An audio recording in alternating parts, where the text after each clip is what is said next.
Muy bien, pues bienvenidos a a este último video, a esta última, este último apartado, o este último módulo de esta unidad uno sobre la teoría crítica. Como hemos estado viendo, hemos ido analizando algunos postulados, algunos fundamentos, algunos elementos comunes a todo lo que tiene que ver con la teoría crítica, y desde ahí vamos a ir rescatando algunos elementos puntuales que nos sirven ya para, ahora sí, ir analizando posteriormente, pues cómo esta teoría crítica se puede aplicar al derecho, ¿no? En este último módulo hemos estado viendo la Escuela de Frankfurt, vimos unos videos en el apartado anterior en el que se analizan precisamente algunos de esos postulados, hemos leído algunas lecturas.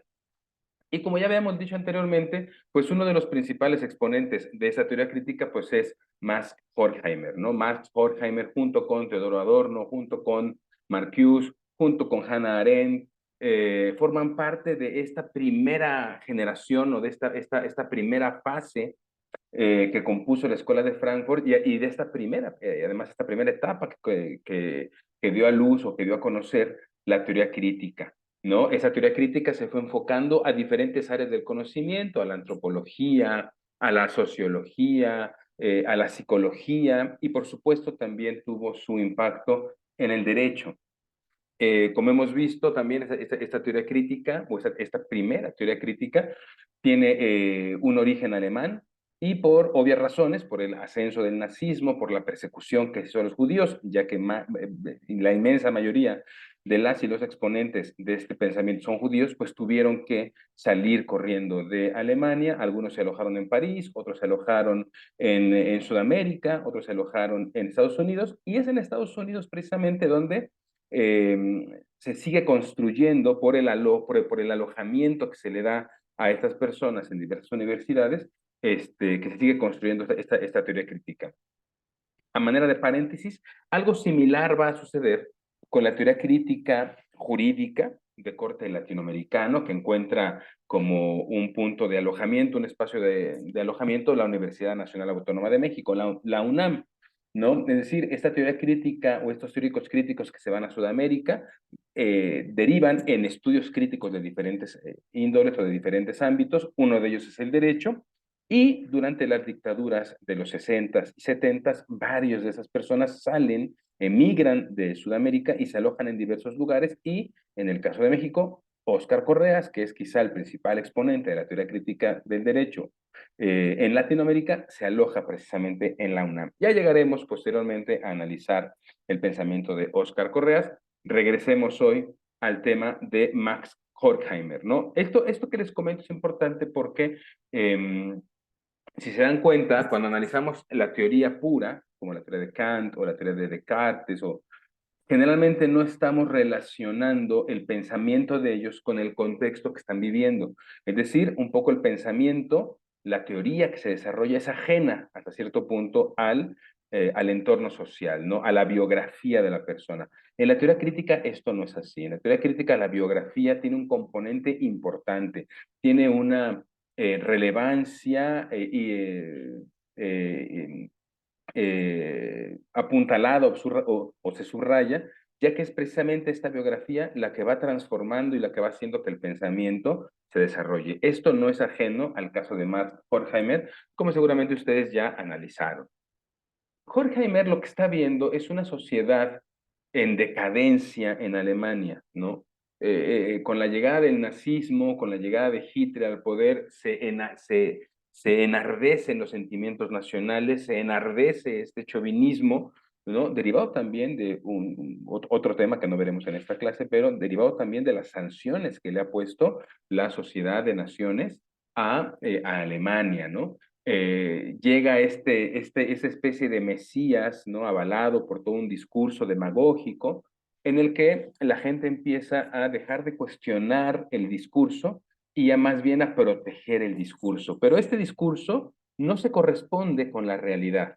Una cosa es lo que se está estableciendo en el discurso de Hitler, que pone punto final precisamente a la República de Weimar. Ahorita hablaré un poquito de ello, y se empieza a generar un espacio o un sistema completamente desigual, ¿no? Completamente injusto, que no corresponde lo digo una vez más, al discurso que se está dando, ¿no? Esto va a interesar años después, como ya lo vimos en algún momento, a Jürgen Habermas con todo el tema de la racionalidad del discurso y la teoría comunicativa, ¿no? El discurso es una, va por un lado y la realidad pareciera que va por otro, ¿no?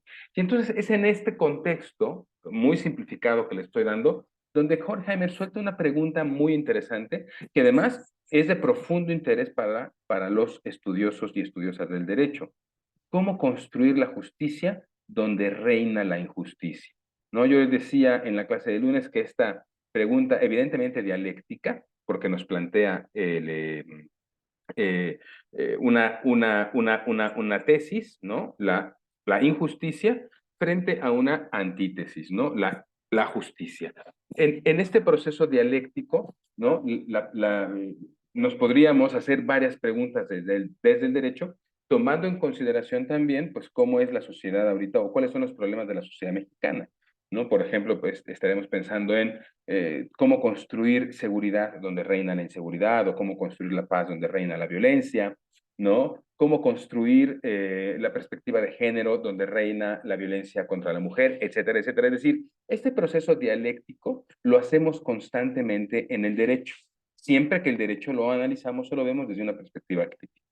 Si se ponen a pensar, ¿no? Si analizamos esta pregunta que se plantea Horkheimer, esta pregunta nos evidencia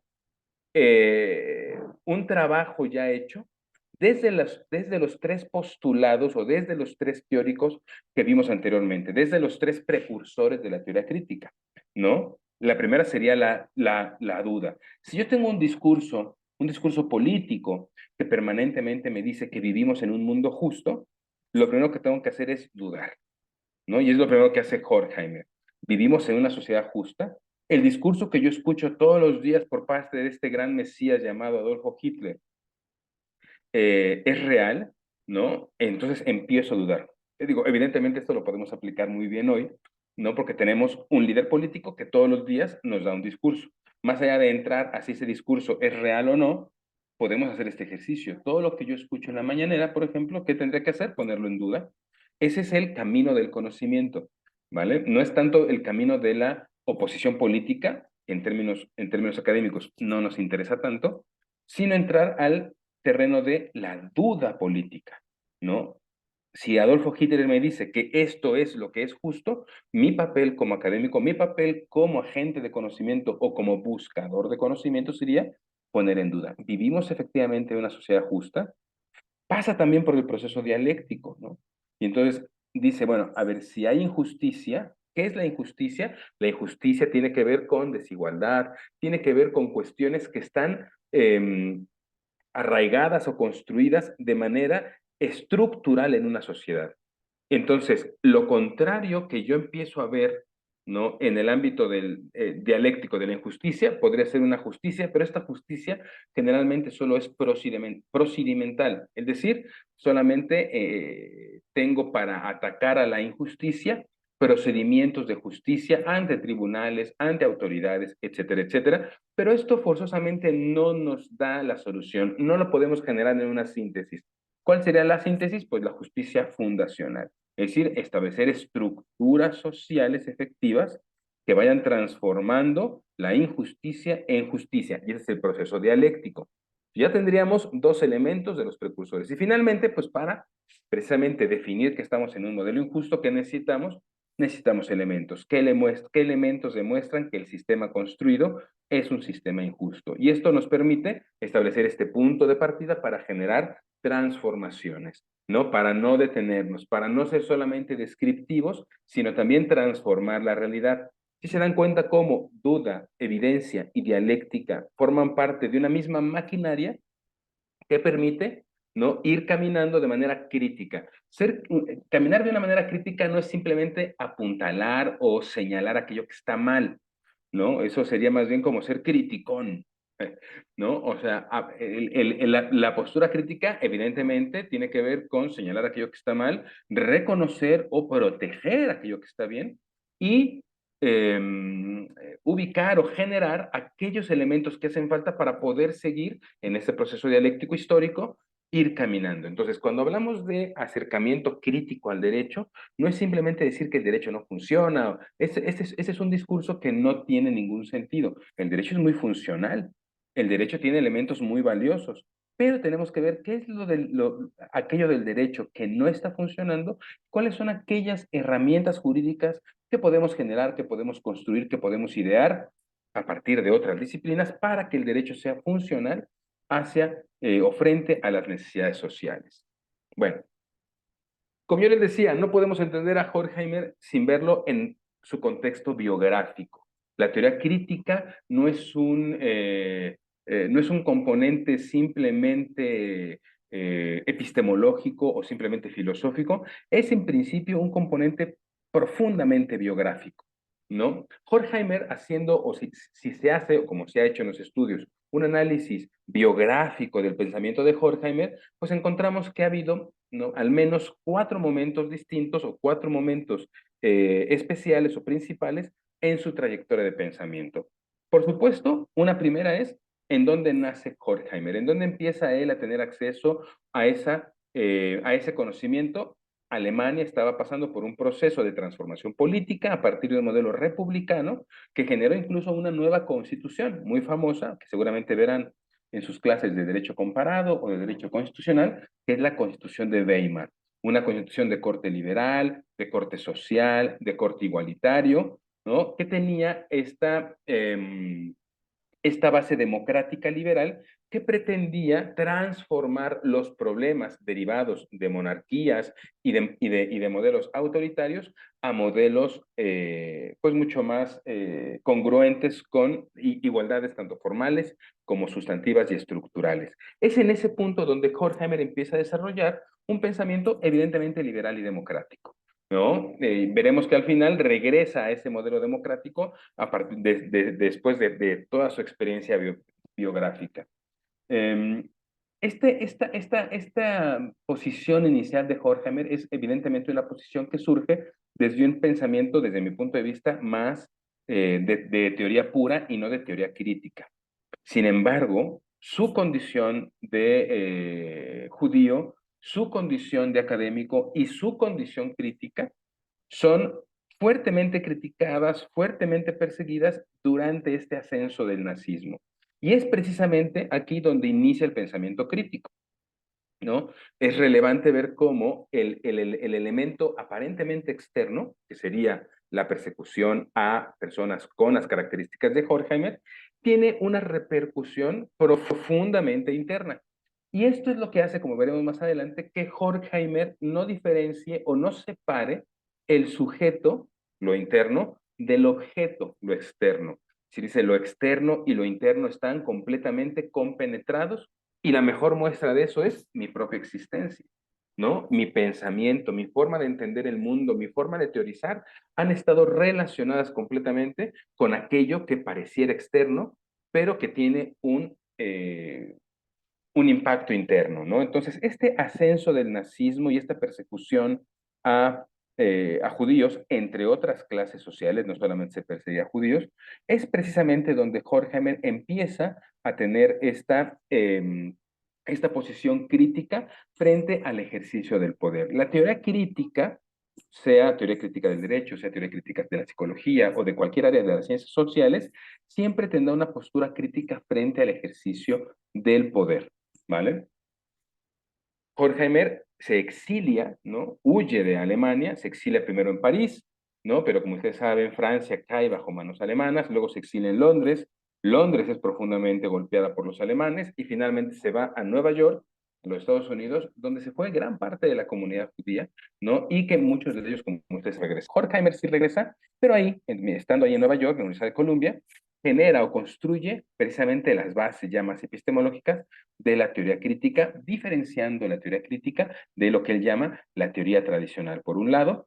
Por otro lado, también hace una crítica, como veremos más adelante, una crítica fuerte al marxismo y al estalinismo. Y esto es algo muy interesante, porque la teoría crítica surge, como ustedes saben, para establecer o como para transversalizar el pensamiento marxista en las ciencias sociales. De hecho, la Escuela de Frankfurt inicialmente iba a llamarse Escuela de Estudios Marxistas.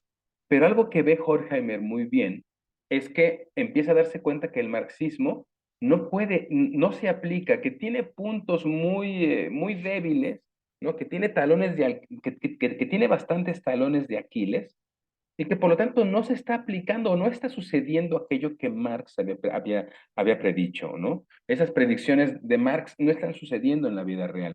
Y por otro lado, la teoría de Marx ha generado o había generado leninismo, ¿no? Este trotskismo en la Unión de Repúblicas Socialistas Soviéticas, que deriva después en el estalinismo, que como ustedes saben fue un régimen profundamente autoritario, donde se cometieron N cantidad de asesinatos, N cantidad de tropelías, y entonces Horkheimer empieza a ser, como crítico que era, crítico principalmente con las propias ideas que él en algún momento de su juventud había enarbolado.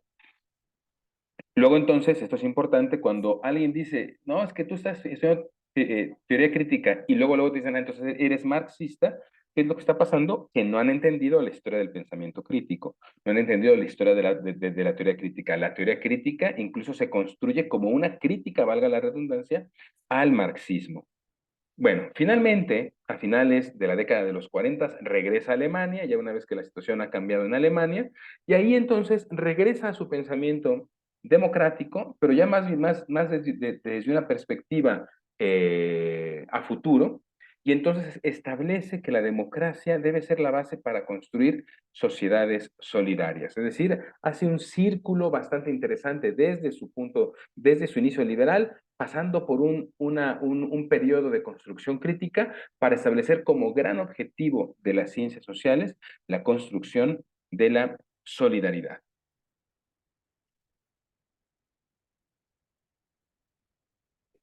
Ahora bien, una manera de analizar el pensamiento de Horkheimer es a partir de tres etapas de pensamiento. Voy a regresar un poco a la diapositiva anterior. Tendríamos una primera etapa de pensamiento productivo, en la que produce textos y produce ideas, que sería el ascenso del nazismo o el inicio del pensamiento crítico. Una segunda parte que sería la parte quizá más con mayor cuerpo, más sólida científicamente hablando, que es la que construyen los Estados Unidos. Y finalmente, esta última parte que tiene que ver ya con cómo aplicar el pensamiento crítico a situaciones concretas, que sería lo que hace en Alemania. Estas tres etapas del pensamiento crítico, vamos a analizarlas, si les parece bien, en un próximo video, para que no se, si paso de los 20 minutos, después parece que se empiezan a cortar un poquito la voz y las imágenes. Vamos entonces a dejarlo aquí, pero lo importante precisamente de este primer video introductorio tiene que ver entonces con cómo el modelo biográfico de Horkheimer tiene un impacto profundo en su pensamiento crítico, eso por un lado, y por otro, cómo Horkheimer empieza a construir una teoría crítica a partir de una pregunta, de un elemento importante, que es o cómo más que qué es, cómo construir justicia en un modelo profundamente injusto. ¿Cómo construir justicia en un modelo profundamente injusto? Con esa pregunta vamos a cerrar esta primera parte y continuamos en el siguiente video.